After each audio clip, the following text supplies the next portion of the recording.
Let me start with something light. What do you think of Teddy's dance moves? Oh, Bike one. yeah, it's good stuff. I guess. Did you ask him about it? Not yet. I think the inspiration was guys from his high school. I think his high school team won their second straight state championship. So Teddy was kind of following them. It might have even been this last weekend down in Florida, and those guys were all doing the dance at the end of the game. So Teddy showed me the video. He showed a couple of the guys the video. So I think it caught on. Guys started doing it in the locker room. What has he sort of added just in terms of like the energy or Yeah. whatever to the club? He's been great. Everybody gets along very well with him. He's a really good teammate. Um, he's a smart guy. He gets it. He understands football. He loves football. So he just, fits in with our locker room. Great. Drew, you guys went through a somewhat uncharacteristic 6 quarters. Do you feel like you kind of, in the second half against Tampa Bay, kind of refound your Yeah, we mojo? cranked it up. We cranked it up a little bit. Yeah, I mean, listen, the bottom line is each and every game, it's the same in regards to, establish tempo, take control of the game, get drives going, score points. That's how you build momentum and gain confidence. Do you feel like you guys have moved into, I guess, the second phase of the season? You completed the first phase. You win the division. You get the playoff spot. Now you're jockeying for, seeding. Now, does it feel like, I guess, a transition to another step or another level, or do you just continue to progress and plod along each No, game? I mean, you try to climb, right? You try to continue to climb, and keep stacking the bricks, so to speak.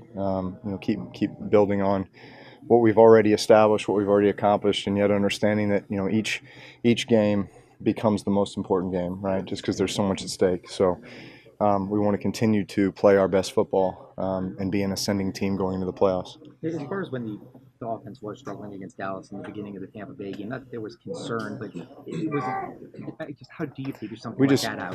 we got away from our stuff. We weren't doing our stuff. We weren't playing with our tempo. We weren't playing with our sense of urgency.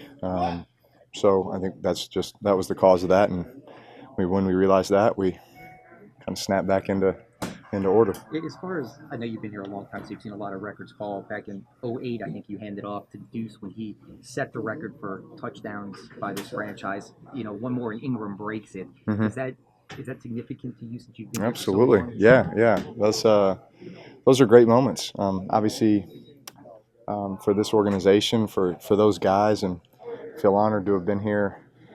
I caught Deuce on the tail end, of his career here, but to have basically been the guy to, hand off majority of those balls to Mark, it's pretty awesome. So you've seen this Carolina defense year after year. They pretty much look the same. Yeah, it's the same scheme, and even though they've had they've had a few different coordinators that have moved on to become head coaches. McDermott in Buffalo and Wilkes now in Arizona, and regardless of who's calling the defense, I think the scheme is the same, and yet there might be little nuance. I mean, there's little nuances from year to year just based upon your personnel, and then obviously there's game plan specific stuff just because they're a divisional opponent, and we face these guys twice a year, but they're a great defense that has great players. They fly around. They play with a ton of energy and emotion. Obviously, Kuechly's one of the best to ever do it. He's the quarterback of that defense and got a lot of good players around him as well. Drew, do you notice the difficulty or maybe confusion in the defense when Mark and Alvin are on the field at the same time? Yeah. I mean, I know every defense has a plan for those situations, and there might be checks that are involved, and so it's communication that needs to take place in a lot of cases. You realize, I know you do, how special it is to be in this position where you could be the number one seed, and Yep. how that doesn't come around often. Yeah. Can you talk about that? Yeah, I mean, we recognize it, and that's why there's a great sense of urgency, and it's great to be in a position where you control your own destiny. We don't need to be scoreboard watching, right? We focus on our stuff, and all of it takes care of itself. You mentioned Will Kuechly. What makes him so good? What makes him so dangerous? He's extremely intelligent.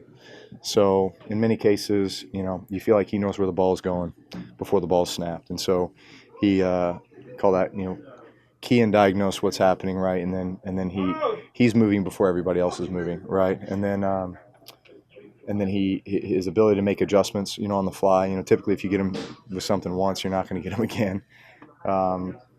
His ability to help everybody else get lined up. You see him talking and communicating all the time. And then he's just a great football player. Even if he has a guy on him who's blocking him, in many cases he sheds that blocks. And I can maybe count on one hand how many missed tackles I've ever seen him have in his entire career. And I've watched a bunch of film on him. So he's an exceptional player. Drew, how rewarding is it that probably the whole stadium, when the ball's in the half yard, and the whole stadium knows, the defense knows that you're going to do the Brees leap, and I think you've hit it 100% of the time there, that they know it's coming, you still make it in the end zone almost every time you do it. Well, the point is that they don't know it's coming. I guess maybe it's just yeah. to ourselves, we sometimes want to hear it comes. You mix it up so much. I mean, there's so many things you can do in that goal line, formation, and everybody is so just kind of amped up and keyed in on, their first step as to, are you running it inside? Are you running it outside? Is it play action? And then where are the receivers and what are they doing? And am I getting picked? Am I, just all kinds of stuff that, defenses have to worry about down there. And so occasionally when the opportunity presents itself, you just try to make it easy on everybody and go get it. Did you have 100% rate at Austin Westlake and Purdue on doing the lead from the one? I can't recall ever jumping over in college or high school. I know never high school. I'm not sure college. I ran in a few. My runs were a little more dramatic, I think, in college than they are now. You must be in the shotgun in Purdue, though, huh? You weren't under. Yeah, but we were running option out of shotgun. We were doing naked boots and read. We were doing all the Taysom Hill stuff, so to speak.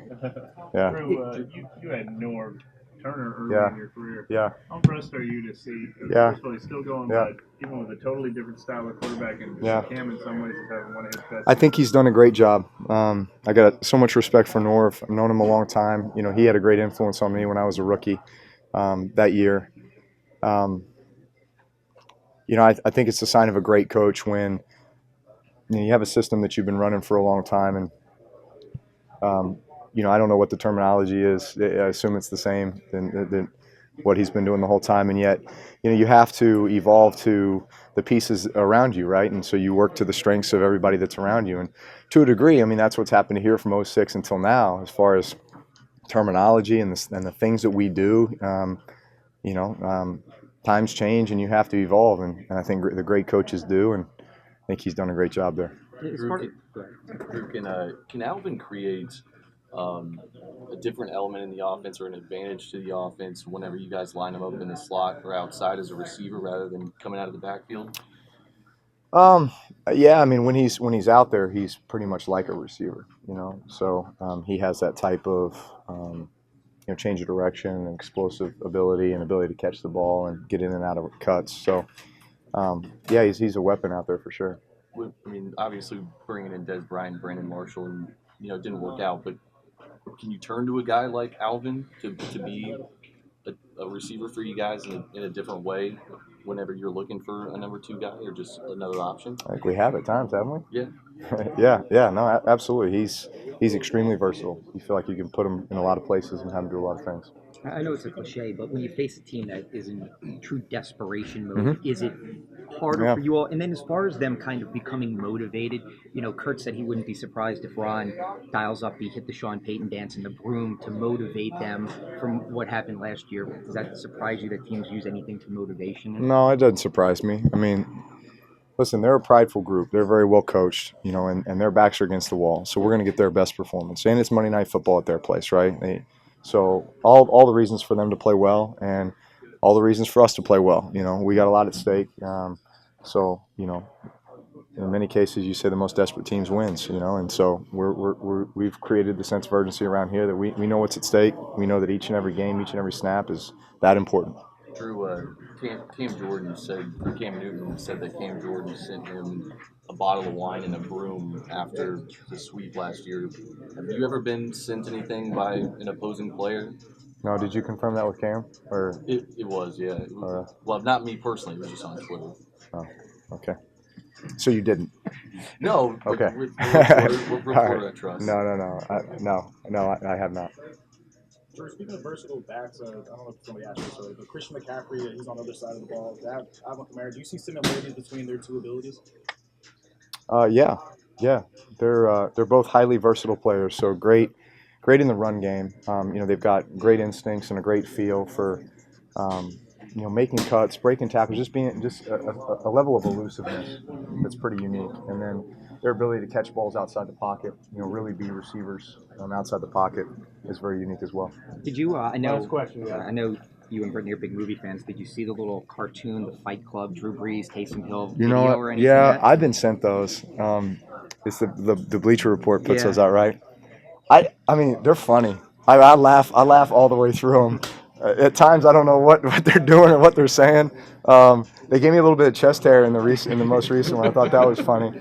I was actually going to respond and say, here are my 3 observations from this, and that was going to be one of them. But no, I think they're funny. I think they're really funny. All right.